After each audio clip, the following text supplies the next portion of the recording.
처음부터 안 그러셨을 거예요. 그러나 대부분의 사람들은 저를 뭐로 하느냐? 또라이로 알죠, 또라이. 또라이라고 생각하니까 저와 절친했던 친구들이 연락을 안 했습니다, 여태까지. 연락 안 하죠. 뭐 나도 제 그런 지역에 친구가 있는 사람들 있으니까. 연락을 하고 가끔씩 만나가지고 내가 오랜만에 만나서 소주를 마시면 그 친구가 그래요. 야, 그 아이들 걔네들은 너를 저 옛날엔 안 그랬는데 애가 왜 옛날 안 저렇게 그랬는데. 망가졌냐고 얘기를 한다. 이렇게 하는 거예요. 그러니까 제 마음이 정말 쓸쓸했어요. 슬픈 것보다도 아, 이게 내 주위에 아무도 없구나. 이거를 이해해주는 사람이 없구나. 이렇게 쓸쓸했거든요. 요즘 어떨 것 같습니까? 친구들이 전화를 합니다. 요즘에 어떨 것 같습니까? 저를 또라이 취급하던 국회의원들이 미안해하죠. 전화를 합니다. 음. 전화를 하잖아요. 그리고 아까 말씀드렸지만 대선 후보 나온 사람들 중에 당신들을 좀 그야말로 좀 각성을 해서 같이 같은 편이 돼야 되지 않겠느냐라고 했을 때 지금까지 눈도 안 주던 분 중에 황교안 대표께서 손을 들고 오셔가지고 기자회견까지 해주셨고 이제는 강남 집회까지 나오십니다. 그러게 말이죠. 강남 집회 2번이나 나왔어요. 대단한 거죠. 다음에 안상수 후보, 예. 다음에 장기표 후보, 장기표 예. 후보가 말씀하셨어요. 지금까지 참. 수많은 사람들이 내 옆에서 와서 얘기를 했을 때 나는 증거를 좀 보고 싶다고 했다. 증거를 보고 싶다고 했더니 통계 숫자를 얘기하더라.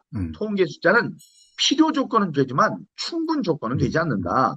그러나 오늘 당신이랑 얘기를 해봤더니 뭐 머리 붙은 거, 옆구리 붙은 거, 꼬리 붙은 거, 배가 붙은 거, 석장 붙은 거, 뭐 이런 것들, 본드 먹은 거, 뭐 일장기 투표지 1000장, 심지어 지금 입고 계시는 옷에 색깔이 4분의 1이 묻은 배춘잎 투표지까지 나왔다 그러니까 내가 기절하겠다.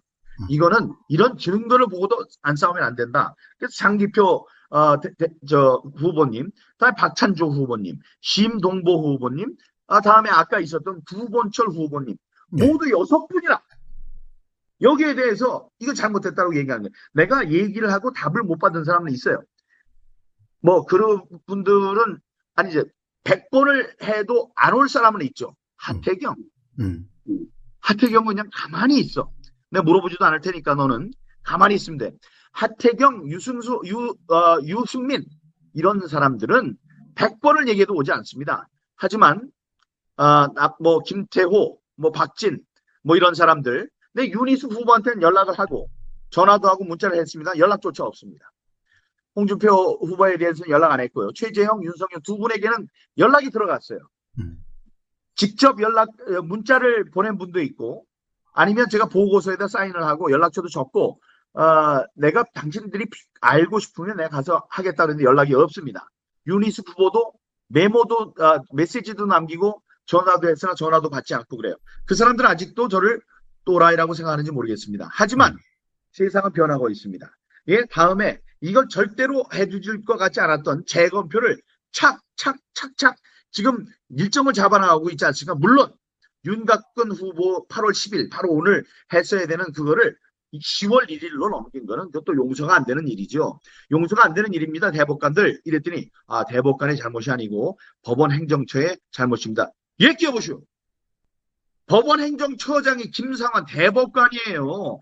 자기네들끼리 짝짝꿍 해가지고 지금 일정을 조율하는 건데, 그러니까 그 말씀 하시면 안 되고, 비판하시는, 잘 모르고 비판하시는 분들 얘기하는 겁니다.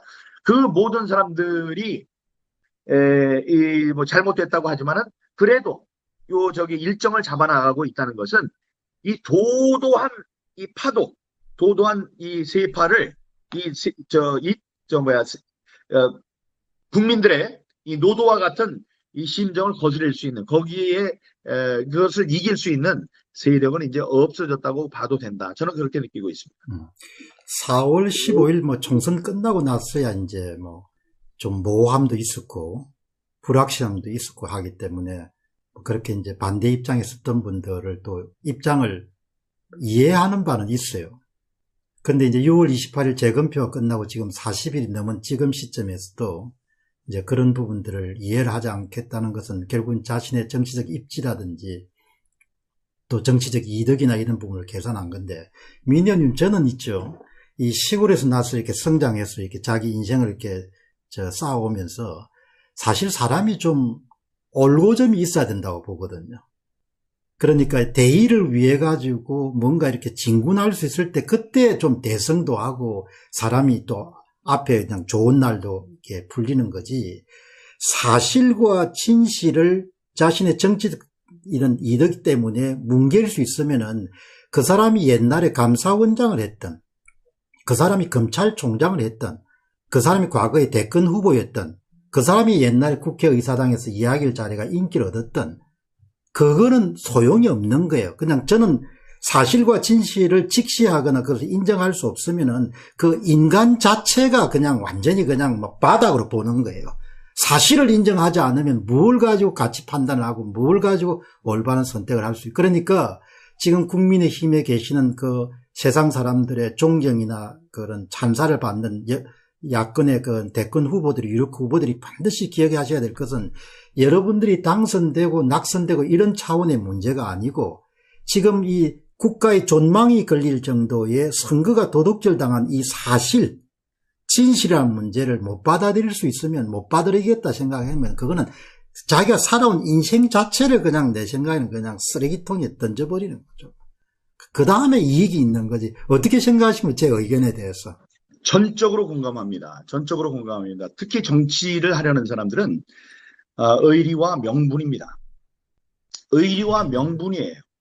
의리와 명분만 있으면 사람들이 모입니다. 그걸 모르는 아주 거예요. 중요한 거네. 예, 그 정치적 이익에 따라서 어느 쪽에 줄을 서면 좋은가 이런 것만 생각하는 사람은 단견이고 크게 성장할 수 없습니다. 그런 사람이 왜 정치를 합니까?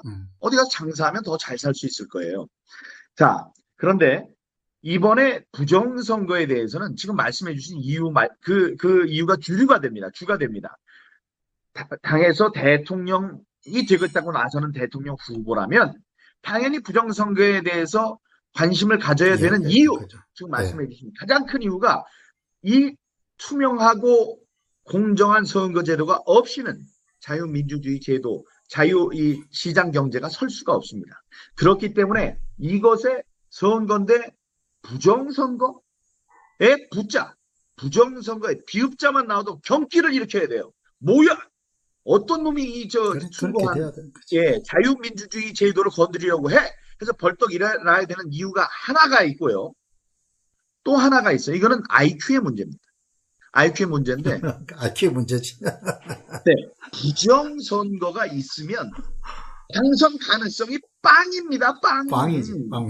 0이에요. 그러니까 지금 이 사람들이 머리가 약간 나쁘면 내가 열심히 해서 단일 후보가 되면 어떻게 하면 어쩌면 당선이 될 수도 있을 거야라고 생각한다면 그거는 IQ의 문제입니다. 제가 말씀드려요.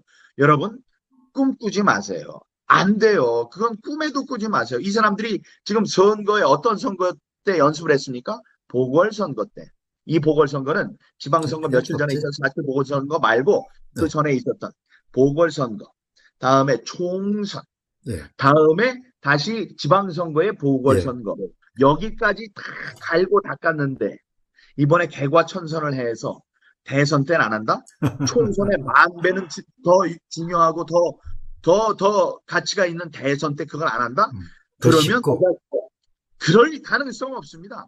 더 세련된 방법으로, 더 은밀한 방법으로 이번에 민경욱, 공병호 이런 사람들이 지적하지 않은, 지적당해서 걸릴 뻔했던 이 무시무시한 그걸 없애기 위해서 아주 정말 은밀하게 벌써 알고 있는 것을 은밀하게 이용을 해서 대선에서는 이겨버릴 것입니다. 그걸 모르면 IQ의 문제예요. 그러니까 지금 있는 당의 유력 후보고 어떤 후보고 대통령이 되겠다고 나오는 사람들은 자유민주주의를 위해서 또 내가 머리가 이 정도는 된다는 걸 사람들에게 알리기 위해서라도 부정선거의 척결운동에 동참하겠다, 참전하겠다. 내가 지금까지는 증거가 없었기 때문에 지금 몸을 사리고 기다렸는데 용서해줘라. 지금은 이것을 밝히기 위해서 노력한 여러 사람들 정말 감사한다. 그동안 당신들을 또라이로 봐서 미안하다. 또라이가 아니라는 것을 안다. 자, 이제는 증거가 나왔으니 이 증거로 내가 앞장설 테니 너는 좀 쉬어라. 이제 공병건 박사님도 우리 최재형, 윤석열 등 지금 아직까지 이 사건의 중대성에 대해서 귀를 기울이지 않고 귀를 기울이려고 해도 인해 장막에 갇혀 있는 사람들은 이 점을 빨리 깨달아야 합니다. 그래야지 당신들이 당선될 가능성이 높아집니다. 생깁니다. 어쨌든, 높아지는 게 아니고 예. 생깁니다. 어쨌든 참 근데 국민의힘 국회의원